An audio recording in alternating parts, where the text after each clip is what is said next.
Hello everyone, this is Mark Major here at the Action Figure-atorium, and today I'm going to be looking at one of the action figures which I backed in a Kickstarter campaign. Yes, that's right, I know some of you have watched some of my marketing analysis of Kickstarter videos. There's an entire series on my channel here. I encourage everyone to go back and lovingly enjoy those as per your own discretion.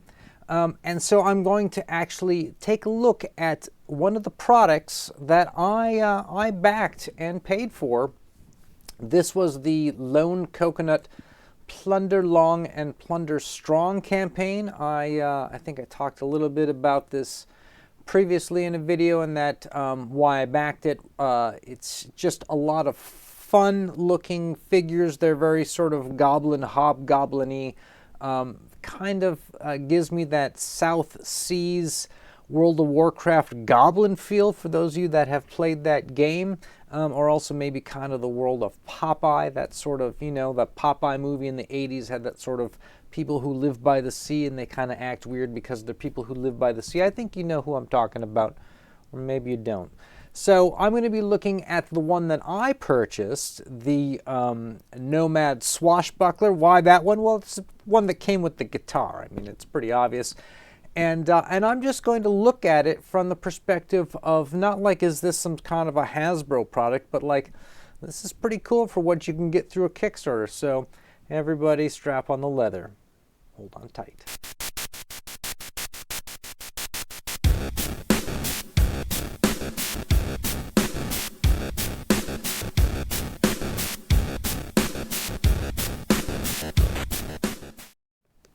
All right, let me switch over, and we'll start going through the toy itself. So this is the package that it came in. Now I bought this guy, which was $40. He's kind of the goblin. It's a little tough to see, but he is a darker figure, and the packaging is kind of dark, and he's set sort of back in there. But yeah, he's $40 for one of these guys, and then there is a bigger character that they have, which is a hobgoblin, and those are $60. And I got the Nomad version of each, and basically the way it works with the Lone Coconut guys is they make goblins and hobgoblins, and each one is kind of a character. You know, it's like you know, a great way to add sort of variety to the same form factor is make each one sort of face really sort of outlandish and give them a cool costume, that sort of thing. Set them apart, right?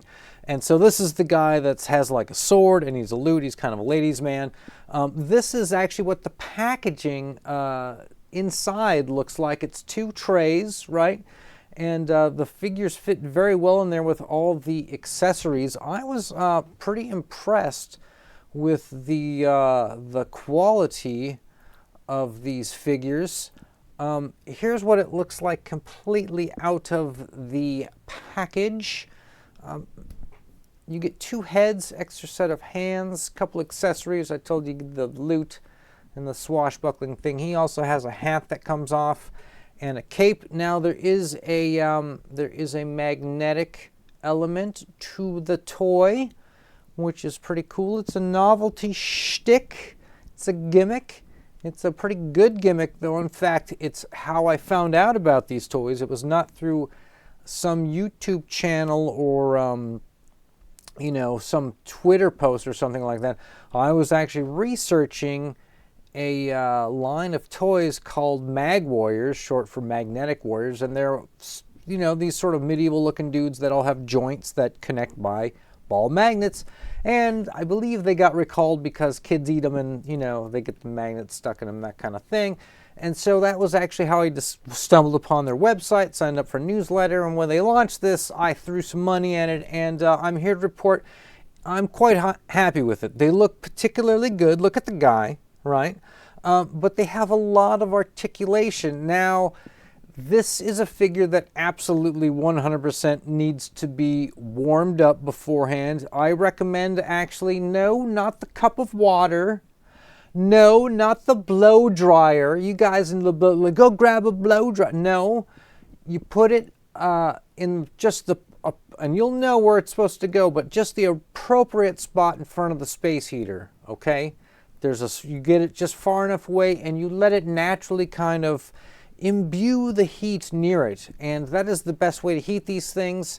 This guy has a lot of joints, a lot of this, that, and swivel and move, right? And so I recommend heat it up and move everything around. Get it worked up, get it used to doing work. How about that? Put it that way.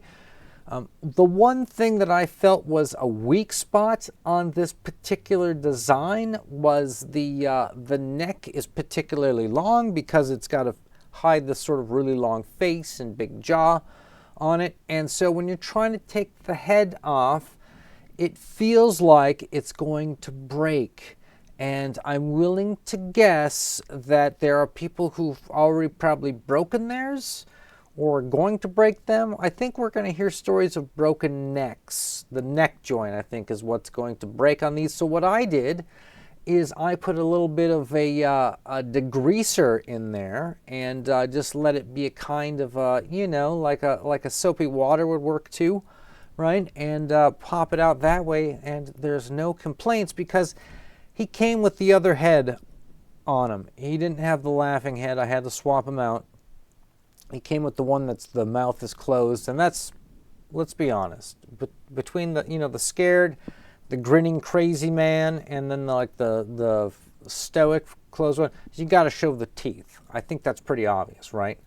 I think that's where we're at with this guy. So I have to say that this has got it's got a certain amount of minimalism. You know, he's just got pants, belt, and gloves. He's kind of a shirtless guy. There is a cool vinyl cape, and the cape is the kind of thing that you could take off and you could swap amongst guys. He does have the hat, like I mentioned. But this, to me, when you get it and it's in your hands and you're looking at it and you're feeling it and making it move all sorts of ways, it feels like something that it would be like a really high-end Japanese toy. That's kind of my hit, that it's some kind of, it's expensive for foreign market kind of figure. And so I think that these are going to be a sleeper hit years down the road. I think it's going to take a while for these guys to enter the psyche of the regular toy collector, and people kind of think about these as something they need. But I definitely think that this thing is going to, as a collector's item, catch on later. Now, there is also a really cool idea they came up with. You could tell these are cool thinking guys with their ideas. They came up with this idea of selling this little, there's the box for it, the packaging, this little crate of hatchlings, which is essentially ends up being, they give you 2 extra little mini bodies and a pair of hands. And what you do is the 2 extra heads you get go on the bodies, the extra hands you already have, right, go on the other body, and you get like a power trio. You get like you get sort of a 3-pack of guys now automatically. So when you're buying this, why would you not spend the extra whatever and get the couple extra dudes? I think it's a really brilliant marketing idea from these cats, and it was probably really easy to make. And I bet you that years from now, the little things that people probably skipped are like, oh, why would I get the crate of hatchlings? Those are the things that people are going to look for later. So hang on to those. My prediction is those are what's going to kind of go up. And there's probably going to be, because they come in different colors too. You got to pick the color that matches the head of your guy, right? So there's going to be some that are more in demand than others, certain colors based upon how many of the other guys are out there. I'm just saying it's going to be a whole little mini market for this stuff. Now, what I'd like to do is actually switch over to the guy and show you kind of a little bit about the hat. Let me pull that up there.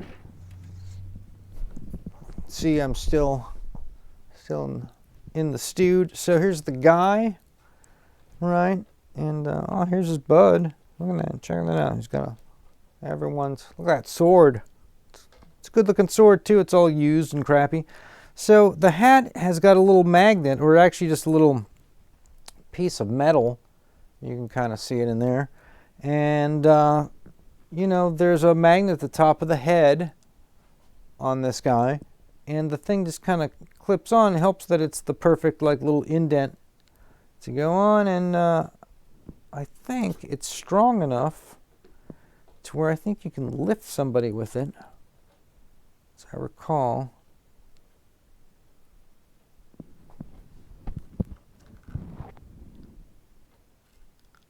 Yeah, so you can pick up the little guy with the magnet alone. But what I gotta say is, for such a cool premise, right? Why didn't they come out with just like more hats for these guys, like a whole pack of hats? And if they did, well, then I missed it. I missed the concept, the marketing concept. They didn't have that. I saw a video of just like a whole bunch of these guys, or one guy, and swapping, like magnetically swapping hats on them or something. I think that should have been, you know, there was like one little animated GIF about swapping hats, but I thought, like, you know, that it should really be, I really think that they dropped the ball on like pushing that even more to the front. I think they should have gone more magnetic accessories with the guys. So here he is with the Gundam, with the Iron Gundam. What do you think? Terrible group, terrible pair, or match made in heaven? Only you can decide who goes on to round 2. So that's my sort of like look at a Kickstarter I backed. Now, I told you I also got the well, let's fix that. I also got the Nomad Hobgoblin dude, the Plunderlong.